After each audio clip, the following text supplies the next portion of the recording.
Welcome to the Evolve Talent and HR Show. I'm Anna Morgan, your career BFF, known as the rescuer of dogs and careers, but now the creator of the Evolve Talent and HR experience. My career has been one big series of unexpected plot twists that now have landed me in the world of events for the recruitment and HR industry. Evolve was born from a desire to build heart-centered spaces for leaders to show up boldly and learn together. This show is for the modern day employee, a people-first leader. Individual contributors, managers, executives, practitioners, entrepreneurs, and fractional leaders who care deeply about humans and are not afraid to do work differently. If you influence how people are hired, developed, led, and supported, you belong here. On this show, you're going to hear conversations with talent acquisition leaders, HR business partners, event organizers, sponsors, speakers, and attendees who are passionate about building human-centered, connected, and creative workplaces. So if you're ready for something a little bit different, community, fresh energy, and practical inspiration that you can use right away, you're in the right place. This is the Evolve Talent and HR Show. Let's dive in.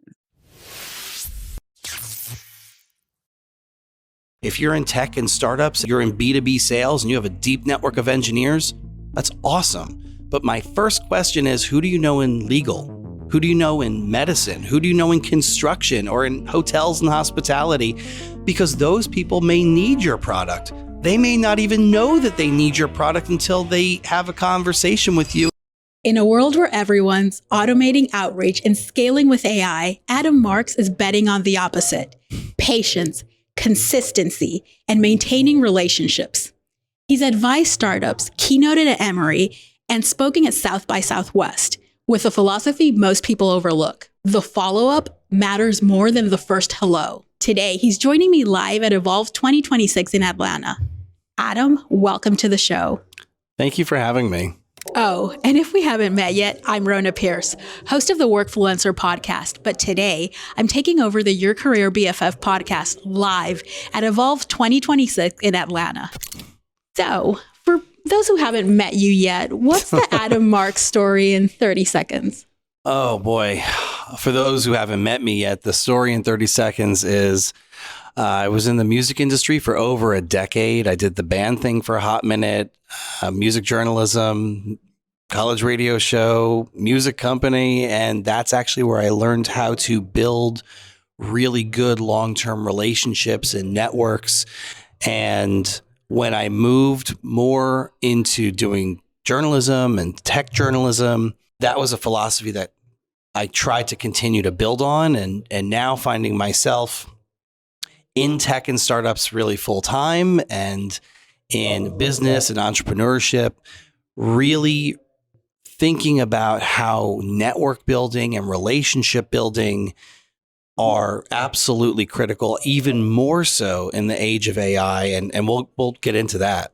Yes, but before we get into that, I love a prop, and everyone knows how much I love a prop. And I think you love a prop too. Can you tell us a little bit about your preferred prop? Oh, the orange sunglasses? Yes. Is that what we're going to talk about? This is a perfect example of accidental branding. I was in college going to events, and people give out swag bags. And there was one that had orange T-shirts and sunglasses. I'm sure that company has been acquired probably 10 years ago. And it is just such a good example of you never know what's going to pop off. And I started showing up at events and hearing things like, oh, I know you. Yeah, the guy from Twitter and LinkedIn with the orange sunglasses. It's funny because it makes me think very much about my time in the music world, where you do always start to look for ways to kind of keep track of people. So like, who's got the blue mohawk, who has the sleeve tattoo, who's got, you know, the big ear piercings, and it just kind of helps you keep everyone, you know, so you try to get the names right. And it's just a good example of, it's always good to have a visual indicator. Yes. I've had people stop me after conferences on the street and go, oh, I know you. And I tell you what, is the weirdest feeling. Yes. But I love it. I just, it's so important. And And with everything that you do and you talk about with networking, just those little things have like make you memorable to people. And you're giving a talk today about networking at scale, right? But your take on scaling is different from what most people expect. What's the misconception about how scaling works? Yeah, I think that one of the biggest misconceptions is that scaling networks is about follower counts or going viral or, even number of sales. That's what sales is for. I've gone viral on LinkedIn. It's a lot of fun, but I will tell you it doesn't really change most of the dynamics, and it shouldn't change your dynamic in network building. You should continue to show up, continue to create value, continue to have missions that drive you. And I think particularly when we talk about scaling networks and relationships, most people, everyone has 24 hours in a day.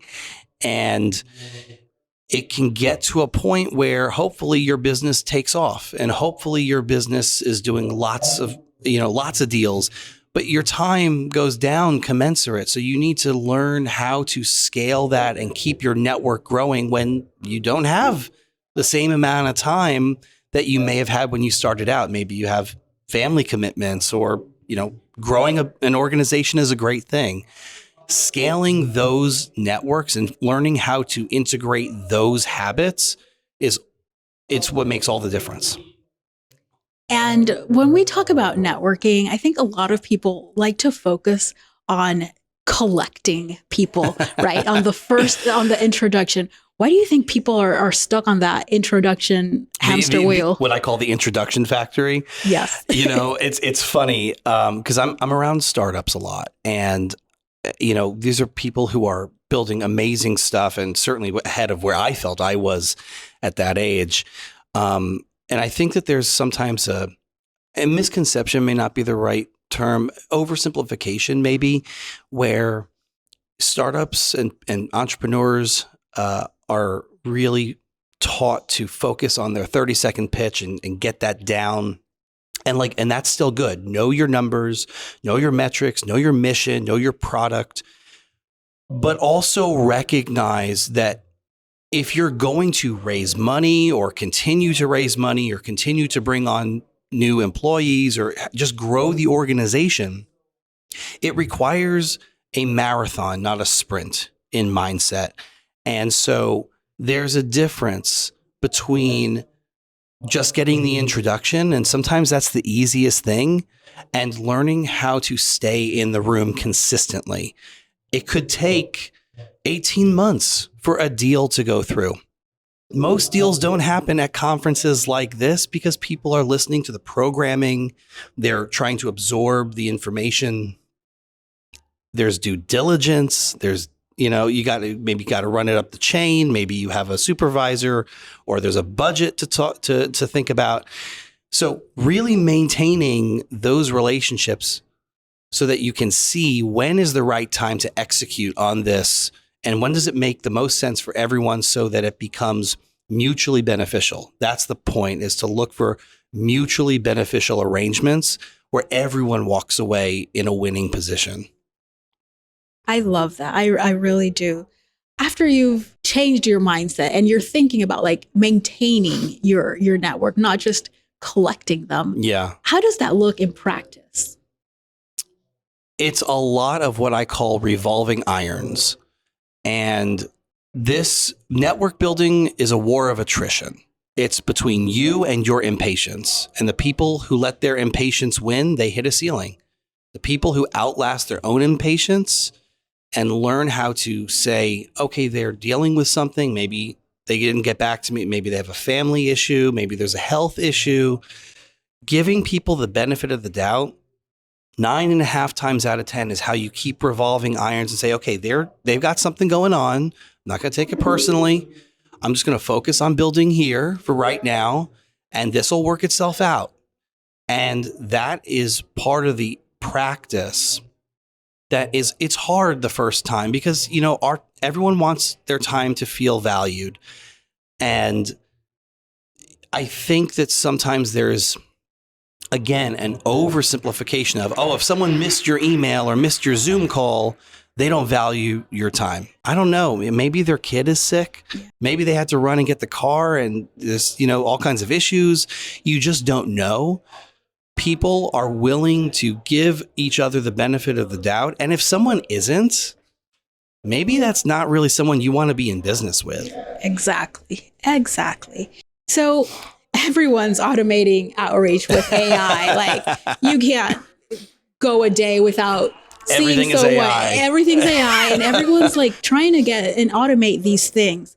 And just to personalize at scale, how do you see that playing out for relationships in the long term?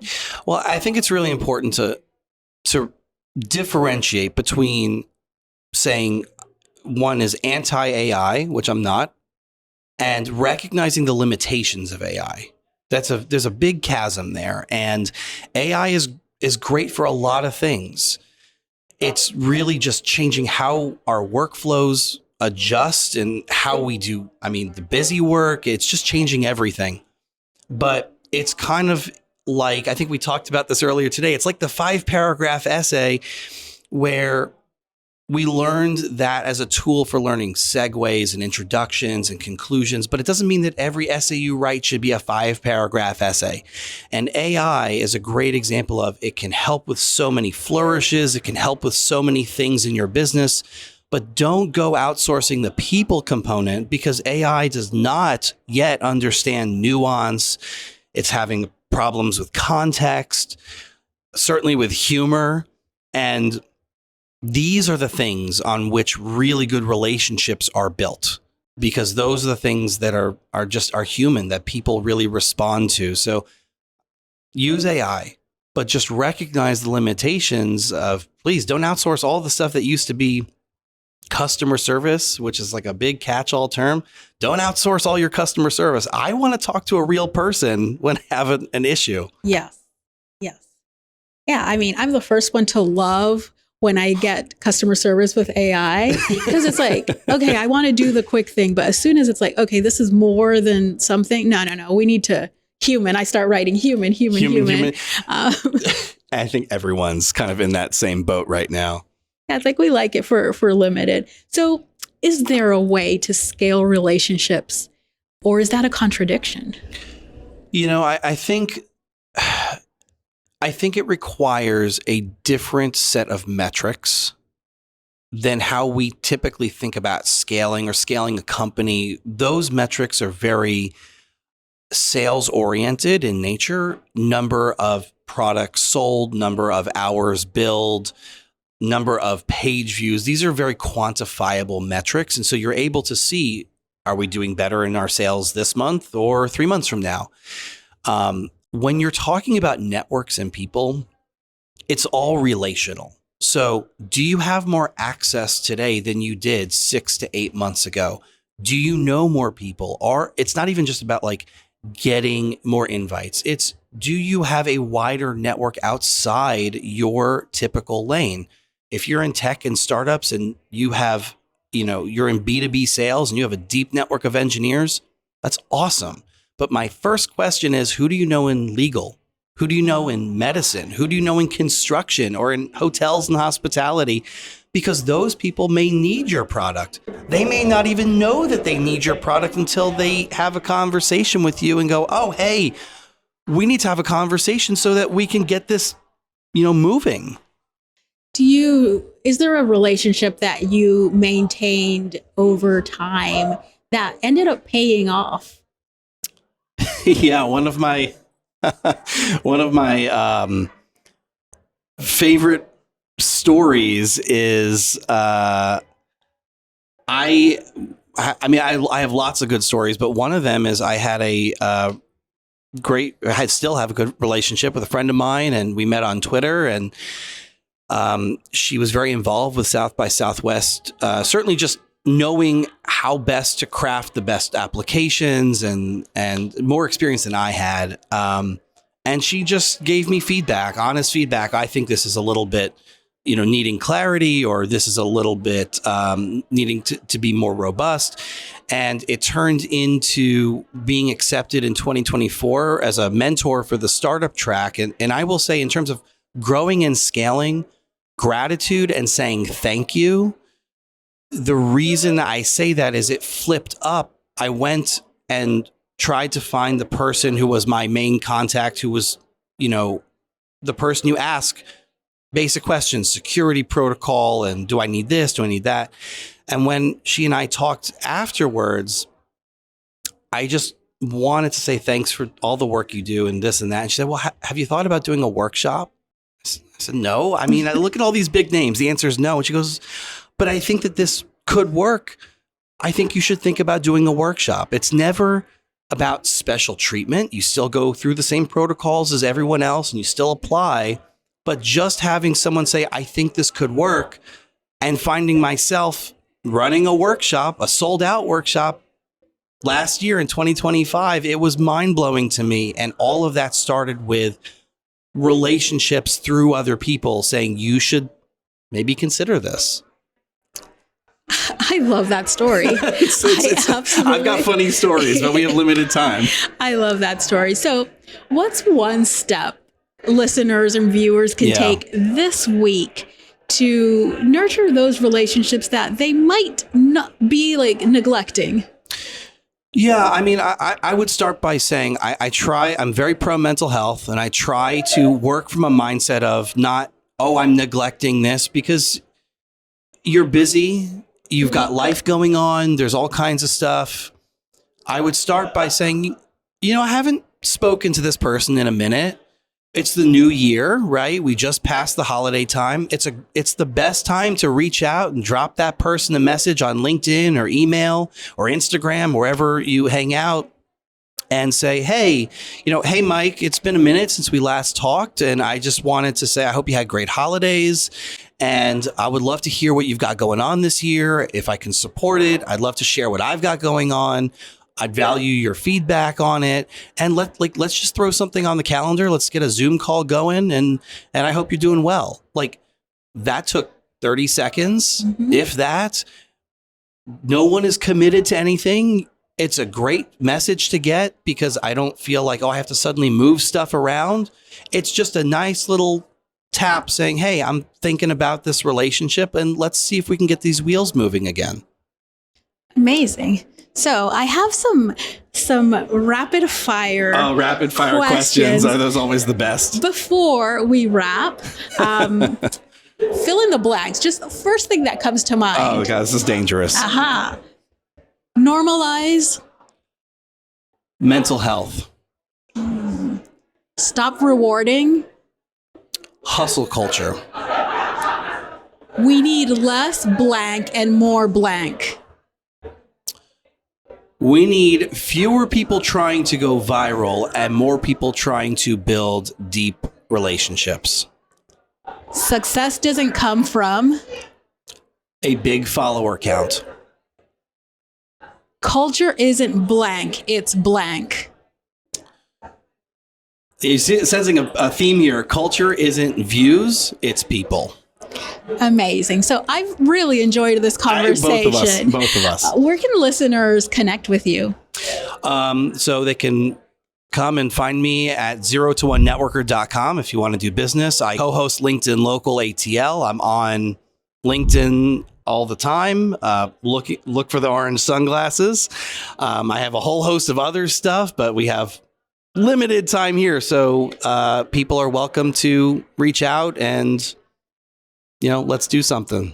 Amazing. And all of that's going to be in the show notes. Be sure to connect with Adam. You will I am loving your video series that you're doing. So everyone, please connect with Adam. Thank you so much for being on the show. Thank you for having me. Amazing. Thank you for joining me today on the Evolve Talent and HR Show. I'm Anna Morgan, always your career BFF. And my intention here is simple: to create brave, fun, and high trust spaces for people first leaders so that they can connect, learn, and also remember that they are not alone in this work. So if today's episode gave you a moment of relief, made you laugh, or gave you that spark to just keep going, then we are doing our job. Until next time, please keep showing up boldly, keep caring about humans, and always keep evolving. Bye.